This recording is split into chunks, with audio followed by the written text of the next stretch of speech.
Assalamualaikum warahmatullahi wabarakatuh. Salam sejahtera bagi kita semua, para mahasiswa. Kita bertemu lagi dalam perkuliahan Pendidikan Pancasila. Masih melanjutkan materi kemarin ya, seputar sila pertama, sila ketuhanan yang Maha Esa.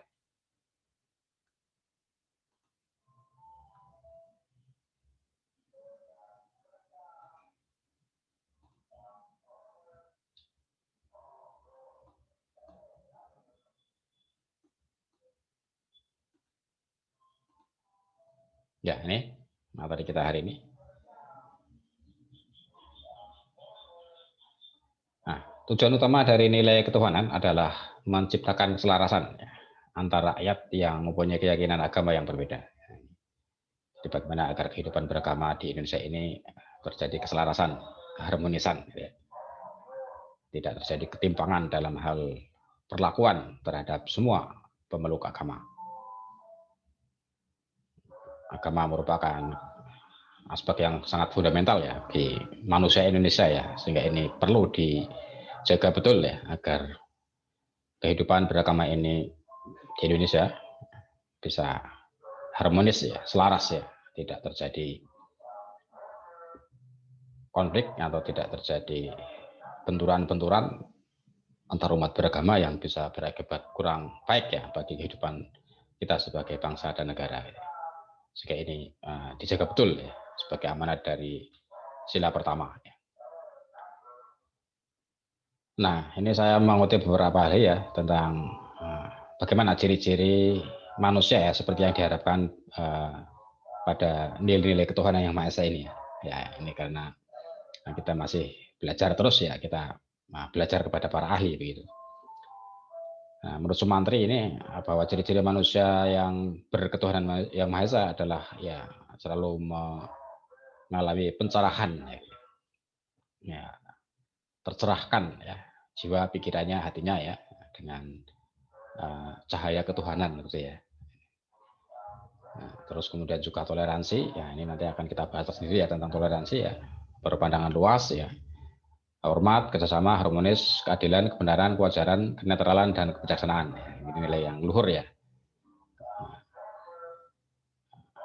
Kemudian ini menurut Yudi Latif ya, bahwa pengalaman ketuhanan terdiri dari 4 butir ya. Yang pertama berketuhanan, berketuhanan yang welas asih dan toleran, berani memperjuangkan kebenaran dan keadilan, berbuat baik, amanah, jujur, dan bersih. Ini menurut Yudi Latif ya. Ya, ini semuanya adalah nilai-nilai yang luhur ya. Nah, sementara ini menurut Kansil, ini cukup banyak mengurai ya tentang nilai-nilai dalam sila pertama ini ya.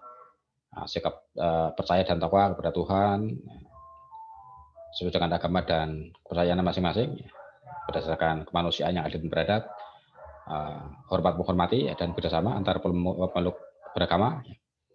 Kemudian membina kerukunan, hubungan antara manusia dengan Tuhan sebagai hak asasi yang paling hakiki, bahwa tiap-tiap penduduk mempunyai kebebasan dalam menjalankan ibadah sesuai dengan agama dan kepercayaan masing-masing, tidak memaksakan agama dan kepercayaan kepada orang lain. Kemudian tiap penduduk mempunyai kebebasan dalam menjalankan ibadah sesuai agama dan kepercayaannya masing-masing.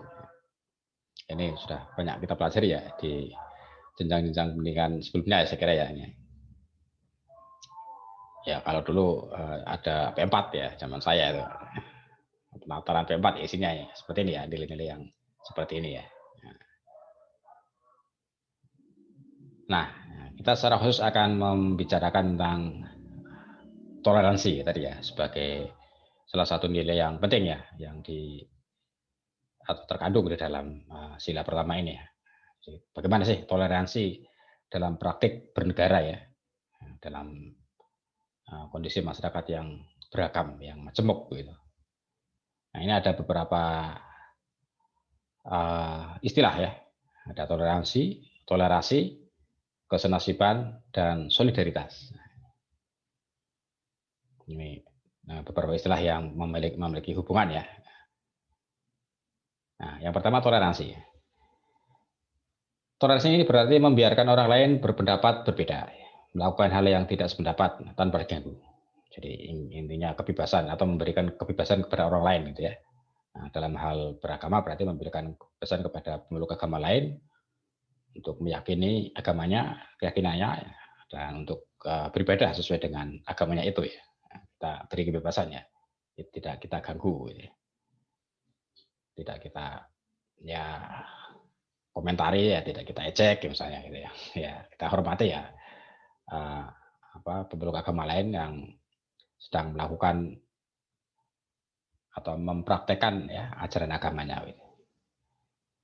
Kemudian dalam konteks sosial ya, ini toleransi sosial budaya ya, adalah sikap dan perbuatan tanpa diskriminasi terhadap kelompok-kelompok yang berbeda. Jadi sikap tidak membeda-bedakan ya terhadap kelompok yang berbeda ya. Dalam hal ini adalah kelompok agama, penganut agama yang berbeda ya.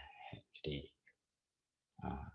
dilakukan secara setara ya, tanpa membeda-bedakan ya. Jadi sekalipun kita berbeda agama, keyakinan, kepercayaan dengan orang lain ya, tapi kita tetap memperlakukan secara setara ya dengan pemeluk yang seagama dengan kita gitu ya. Ini. Nah, kemudian tentang batasannya ini kan ada kontroversi ya tentang toleransi ya di antara para atau kalangan kaum liberal dan konservatif ya ini. Jadi ada perbedaan tentang batasan toleransi ya. Ini coba kita pelajari ya.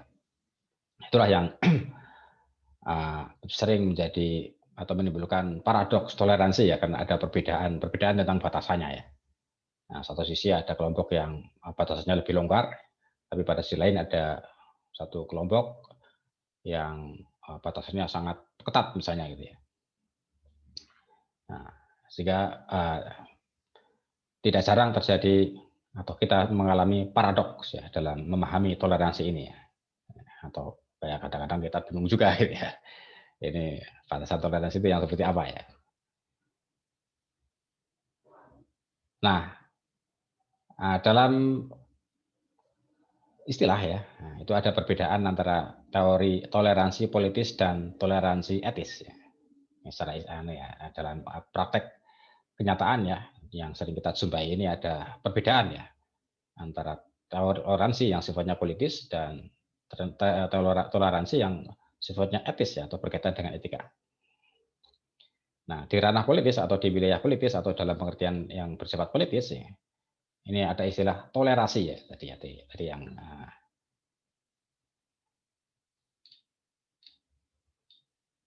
nah ini ya. Ada toleransi, nah, kemudian tolerasi ini. Ini dalam wilayah politis ya. Sedangkan dalam wilayah etis inilah yang disebut dengan toleransi. Atau dalam bahasa Inggris tolerance ya. Kalau dalam toleransi dalam bahasa Inggris ini serapan dari bahasa Inggris yaitu dari kata toleration. Nah, toleransi ya atau toleration ini menunjuk pada hubungan asimetris yuridis antara warga negara dengan negara. Jadi, toleransi karena ini sifatnya politis ini adalah berkaitan dengan hubungan antara warga negara dengan negara. Antara kita dengan negara ya, antara kita dengan pemerintah ya. Itu adalah toleransi. Sedangkan toleransi ini merujuk pada hubungan antar semua warga negara, antar individu ya di dalam negara ini. Jadi antara saya dengan Anda ini toleransi ya. Tapi kalau saya dengan pemerintah ya, saya dengan negara itu toleransi. Nah ini. Nah ini kita bedakan dulu ya pemahaman antara istilah toleransi dengan toleransi ya. Nah ini batas-batas tentang toleransi ya. Nah, coba kita pahami bersama-sama ya. Ada beberapa batasan dalam toleransi ya. Yang pertama adalah toleransi dan hukum ya. Kemudian toleransi dan kekuasaan ya, politik negara dan toleransi ya. Kemudian agama dan toleransi. Ini ada beberapa aspek ya terkait dengan toleransi ya. Toleransi dalam hukum, toleransi dalam kekuasaan atau hubungan toleransi dengan hukum, toleransi dengan kekuasaan, politik negara dengan toleransi dan agama dan toleransi. Nah, ini coba kita masuk ke peraturan yang berlaku di negara kita ya. Pasal 7 Undang-Undang Nomor 7 tahun 2012 ya. Nah, ini tentang kewajiban memelihara kondisi damai dalam masyarakat sebagaimana dimaksud dalam pasal 6 ya, ini pasal sebelumnya berarti ya, bahwa setiap orang berkewajiban mengembangkan sikap toleransi dan saling menghormati kebebasan dalam menjalankan ibadah sesuai dengan agama dan kepercayaannya. Ini berarti adalah toleransi ya. Nah, hubungan kita dengan pemeluk agama lain, nah, dalam hal beribadah kita mengembangkan sikap toleransi, ya. Menghormati, saling menghormati ya, tidak mengganggu ya penganut agama yang lain dalam menjalankan ibadahnya ya atau agama dan kepercayaannya. Ini di dalam ranah agama berarti ya, toleransi dalam ranah agama.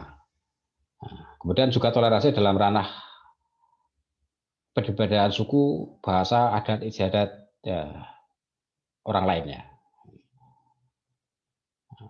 Jadi terhadap suku, kemudian pemilik bahasa yang berbeda dengan kita, ya kita juga menghormati ya. Kemudian mengakui dan memperlakukan manusia sesuai dengan harkat dan martabatnya. Sama manusia berarti ya, sebagai sesama manusia ya. Kemudian mengakui persamaan derajat serta persamaan hak dan kewajiban asasi setiap manusia tanpa membedakan suku, keturunan, agama, kepercayaan, jenis kelamin, kedudukan sosial, dan warna kulit ya. Ini berarti toleransi dalam hal hukum ya. Dalam hal hukum memiliki kesamaan, kesetaraan derajat ya.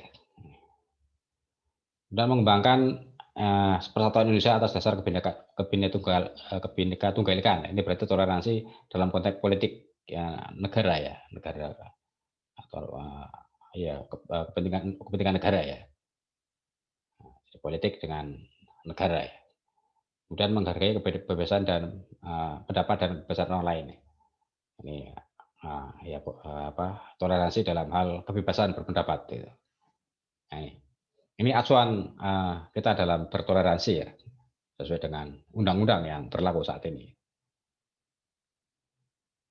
Nah, sehingga dengan toleransi maka ya diharapkan akan dapat meningkatkan kualitas hidup kita ya sebagai masyarakat ya, kualitas hidup bersama ya. Nah, dengan toleransi itu nanti akan diharapkan akan terjamin rasa aman kita. Kemudian dengan kita terjamin rasa aman kita akan bisa membangun kerukunan ya dengan sesama warga bangsa. Nah, dengan suasana yang rukun itulah nanti akan bisa diciptakan ya suasana yang adil ya, atau membangun atau menciptakan kondisi yang adil ya dalam situasi kita rukun ya. Dan dengan kondisi keadilan itu nantilah akan diharapkan akan tercipta kesejahteraan. Ini kira-kira rangkaian proses ya. Nah, toleransi ini pada ujungnya adalah diharapkan dapat membawa kesejahteraan ya bagi semua warga bangsa gitu.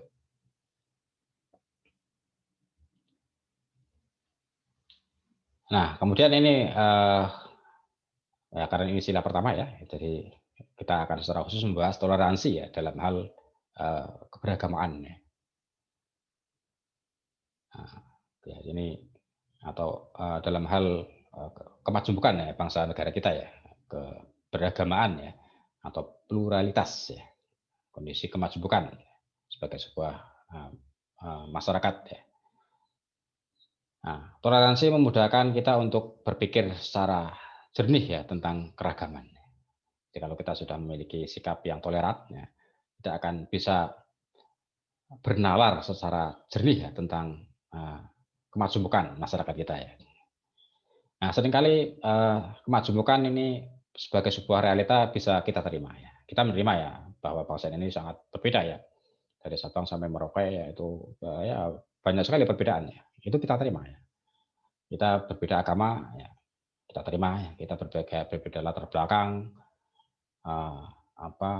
keluarga, latar belakang daerah, ya, latar belakang adat, suku, budaya itu kita terima. Nah, kemudian ya sebagai corak hidup atau budaya juga kita terima. Kita bisa menerima ya bahwa kita berbeda cara hidupnya ya, berbeda budayanya ya. Kita bisa menerima ya. Berbagai suku yang ada di Indonesia dengan budaya sendiri-sendiri ya kita juga bisa menerima ya. Nah, kita tidak pernah menganggap tidak ada misalnya suku agama yang lain ya, yang ada hanya suku kita ya, enggak ya. Kita bisa menerima itu semua ya sebagai sebuah budaya ya, cara hidup yang berbeda-beda itu. Nah, kemudian secara ekonomi ya, bahwa kita memiliki jalan ekonomi masing-masing, ya itu juga bisa kita terima ya. Cara kita mendapatkan rezeki, memperoleh rezeki ya, itu tidak sama caranya ya, dan tidak sama mendapatkannya ya, atau pendapatannya ya, itu juga kita terima ya. Kita bisa menerima kenyataan itu gitu ya. Nah, sebagai peluang pariwisata misalnya ya, ini kalau dalam hal dunia pariwisata juga bisa terima ya. Indonesia yang dikenal dengan kekayaan wisatanya ya, ini ya kita ya bisa menerima ya, dengan berbagai ragam jenis wisata itu ya, kita bisa menerima ya. Sebagai modalitas kesejahteraan kita bisa menerima ya. Jadi kita masing-masing kita punya modalitas untuk mencapai kesejahteraan ya. Kita punya pekerjaan ya, punya bekal-bekal keterampilan ya, yang sudah kita peroleh sendiri dengan usaha sendiri ya, dengan perjuangan sendiri ya. Itu modal bagi kita untuk meraih kesejahteraan hidup ya. Itu kita bisa menerima ya. Nah, kemudian sebagai peluang untuk mencari solusi, problem solving, itu juga kita terima. Jadi masing-masing kita punya cara ya untuk menghadapi masalah kita sendiri. Cara masing orang untuk menghadapi masalah ya tidak sama, berbeda ya. Itu kita bisa terima ya. Ya, kita tidak memaksakan cara kita dalam menyelesaikan masalah kepada orang lain gitu ya. Orang lain punya cara yang tersendiri dalam menyelesaikan masalah ya, itu kita bisa terima ya. Nah, yang sering menjadi pertanyaan adalah bagaimana dengan cara berpikir? Apakah kita bisa menerima tentang cara berpikir yang berbeda? Nah, karena inilah ya akar dari implementasi kita dalam bertoleransi ya, dari cara berpikir. Ya. Sumber dari semua sikap atau tindakan kita ya dalam menerapkan toleransi ini ada cara berpikir ya. Cara berpikir ya. Yang ya inilah yang akan mempengaruhi seluruh sikap dan tindakan kita ya. Dimulai dari cara berpikir. Nah, ya karena cara berpikirlah ini yang akan menggerakkan orang ya untuk bersikap dan bertindak. Nah, tapi apakah dalam hal cara berpikir ini kita bisa bertoleransi? Nah, ini. Nah, kalau kita sudah bisa bertoleransi dalam hal perbedaan cara berpikir, nah inilah modal penting bagi kita untuk bisa bertoleransi. Nah, ketika kita sudah memiliki cara berpikir yang relevan untuk menerapkan toleransi ya, bahwa ya, perbedaan itu adalah keniscayaan ya, dalam hal apapun ya, apa dalam hal ekonomi, dalam hal cara menyelesaikan masalah ya dan sebagainya ya, itu adalah keniscayaan yang tidak bisa kita tolak ya, atau yang sifatnya given lah itu ya, artinya itu memang sudah menjadi kodrat dari Tuhan ya, bahwa kita memiliki berbagai perbedaan itu ya. Nah, dengan cara berpikir yang seperti itu maka ya ini menjadi dasar bagi kita untuk bertoleransi gitu ya. Nah, tapi sebaliknya seandainya kita belum memiliki cara berpikir bahwa perbedaan, kemajemukan ya, atau keragaman ya, pluralitas itu adalah keniscayaan ya, sesuatu yang given ya, merupakan apa yang sudah digariskan oleh Tuhan. Nah, ini bisa jadi nanti kita akan sulit untuk bertoleransi ya. Perbedaan sedikit saja kemudian kita tidak bisa menerima ya. Lalu kita memaksakan apa yang kita punyai kepada orang lain ya. Kita menjadikan ukuran diri kita terapkan kepada orang lain gitu ya. Nah, dalam hal agama misalnya ya, apa yang kita yakini, apa yang kita pegang ya itu kita anggap sebagai kebenaran ya. Tapi ketika kebenaran itu kita paksakan untuk menjadi juga kebenaran orang lain ya, terlebih kepada pemeluk agama yang berbeda. Nah, inilah disinilah ya nanti bisa menimbulkan ya kondisi yang bisa memicu konflik ya antar pemeluk agama ya. Sehingga ketika kita sudah masih berada pada wilayah kebenaran kita masing-masing ya, nah itu tidak masalah ya. Nah, tapi ketika wilayah kebenaran kita kemudian kita terapkan kepada pemeluk agama yang berbeda ya, atau orang lain yang berbeda dengan berbeda keyakinan kebenarannya dengan kita, nah itulah persinggungannya di situ ya. Nah, dari situlah akan bisa menimbulkan sikap yang tidak toleran ya, atau intoleran. Nah, inilah ya. Jadi semua bermula dari cara berpikir. Kalau kita sudah memiliki cara berpikir yang bisa menjadikan pemahaman bahwa perbedaan, pluralitas, keragaman adalah keniscayaan, dan keniscayaan itu merupakan sebuah given ya, sesuatu yang sudah ditentukan oleh Tuhan gitu ya. Sehingga kita tidak bisa memaksakan ya perbedaan itu menjadi sesuai dengan ukuran kita ya, sehingga kemudian akhirnya menjadi sama ya. Jadi semuanya sesuai dengan ukuran-ukuran kita ya. Nah, itulah yang bisa menimbulkan sikap-sikap intoleran gitu ya. Nah, sehingga ya ini seringkali dari misalnya ini contoh ya, sampel ya, ini dari 6 variabel ini ternyata ya bisa 6:1 ya. 6 ini bisa kalah ya, semua dari yang terakhir tadi yang satu itu ya, dari cara berpikir ya. Jadi seandainya masyarakat kita sudah banyak yang menerima dalam berbagai hal ya, tapi dalam hal cara berpikir kok belum bisa menerima. Nah, itulah ya. Berbagai hal yang banyak itu bisa terkalahkan oleh satu aspek ya, itu cara berpikir.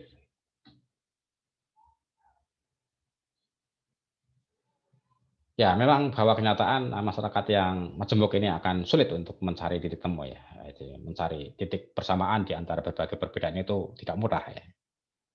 Tapi bukan berarti itu tidak bisa ya. Dan mesti kita usahakan bahwa kita punya titik-titik persamaannya. Nah, sehingga seandainya sudah ada titik temu, ya itulah menjadi kesepakatan kita bersama ya. Nah, ya buktinya kita bisa ya lah. Dengan berbagai kemajemukan yang kita miliki sebagai bangsa ya, dengan puluhan ribu suku, ya, bahasa ya, nah, ternyata dari Sabang sampai Merauke ya kita bisa menyepakati, kita bisa bersama ya, kita bisa mencari titik temu. Nah, itulah ya titik temunya ya, dengan menyepakati bahwa Pancasila adalah dasar negara ya, Undang-Undang Dasar 45, NKRI, ya, Bhinneka Tunggal Ika ya, itu adalah titik temu kita ya. Ini kesepakatan luhur yang luar biasa ya, yang digali oleh para pendiri bangsa ini ya. Nah, ya kita tidak bisa membayangkan seandainya para pendahulu kita tidak menemukan atau menggali Pancasila ya sebagai pemersatu kita sebagai bangsa ya. Ya mungkin Indonesia tidak bisa kita bayangkan gitu ya seperti apa ya. Nah, ya titik temu di level negara itu ya. Pancasila, UUD 45, NKRI, ya, Bhinneka Tunggal Ika.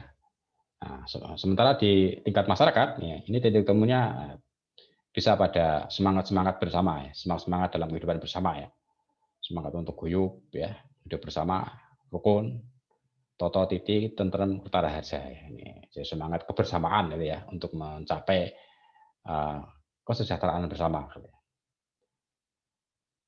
Nah, ya ini toleransi tidak selalu sesuai dengan yang kita harapkan ya, atau sesuai yang tidak idealkan ya. Toleransi selalu dinamis ya, ya seperti juga kehidupan kita ya, itu juga dinamis ya, selalu berubah ya, bisa tiba-tiba berubah atau bisa juga ya berubah secara perlahan ya. Tapi bahwa toleransi itu dinamis ya, bergerak ya, sehingga ini perlu digerakkan ya. Artinya sikap-sikap toleran perlu kita kembangkan terus ya, kita budayakan terus gitu ya, agar jangan sampai berhenti mandek ya, kemudian kita terjebak pada sikap intoleran.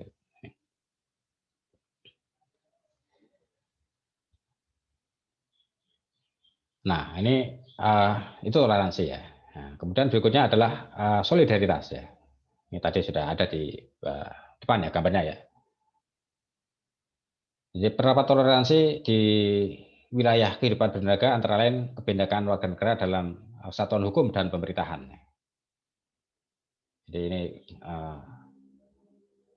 penerapan toleransi itu berjenjang gitu ya, dari mulai individu, kemudian keluarga, masyarakat, bangsa, dan negara ya. Nah, pada level yang terendah adalah di individu ya, bahwa masing-masing individu ini bagaimana menerapkan toleransi ya terhadap individu yang lain ya, dan dalam lingkungan keluarga bagaimana ya, kemudian dalam masyarakat bagaimana, dalam ranah bangsa bagaimana ya, kemudian dalam ranah negara bagaimana ya. Nah, dalam ranah negara yang paling luas ini ya antara dengan caranya kebinekaan ya, Bhinneka Tunggal Ika, itulah yang menjadi kesepakatan kita bersama ya dalam ranah negara ya, bahwa ya kita semua warga negara yang berbeda-beda ya, yang majemuk ya, itulah ya prinsip toleransi yang kita terapkan di ranah negara. Nah, begitu kira-kira ya. Jadi ujung dari penerapan toleransi ini adalah di ranah negara ya. Karena negara lah yang menjadi wadah bagi kita semua untuk ya hidup bersama di sini. Kalau bangsa Indonesia sejak dulu sudah ada ya, sudah lama sekali kita hidup sebagai bangsa. Tapi kita belum memiliki wadah bersama ya untuk menjadi payung dalam kehidupan bersama ya, menata, mengelola kehidupan bersama ya. Ya mungkin dulu sudah kita ada ya di bawah negara-negara yang berbentuk kerajaan ya, kerajaan-kerajaan besar yang pernah menguasai Nusantara ini ya, Sriwijaya, Majapahit ya, kita bisa atau sudah pernah memiliki pengalaman sejarah itu ya. Nah, namun dalam kekinian ya, yang kita punyai saat ini adalah wadah bersama kita adalah negara, negara kesatuan Republik Indonesia ini ya. Disinilah ranah kita untuk menerapkan toleransi ya. Ya begitu kira-kira para pemirsa ya. Ya jadi prinsipnya adalah toleransi. Prinsip penting dari salah satu prinsip penting dari sila pertama ini ya. Dan toleransi ini sesuatu yang dinamis, sesuatu yang bergerak terus, sehingga kita juga harus ikut bergerak ya. Artinya bisa jadi ya praktek-praktek toleransi di satu masa dengan masa yang lain itu berbeda. Dulu barangkali sebelum ada media sosial ya, kita bertoleransi dengan tetangga kita ya, yang dekat gitu ya, dengan teman-teman kita di sekolah ya, atau dengan sejawat ya, kita di tempat kerja ya, bagi sudah kerja ya, dengan cara-cara atau dengan arena-arena itu kita bertoleransi ya. Nah, tapi sekarang sudah ada media sosial ya, nah, itu juga menjadi cara baru ya, wahana baru bagi kita dalam bertoleransi ya. Bagaimana menerapkan toleransi di dunia maya misalnya melalui di media sosial bagaimana ya. Nah, itu kan nuansa baru ya dalam praktek bertoleransi ya.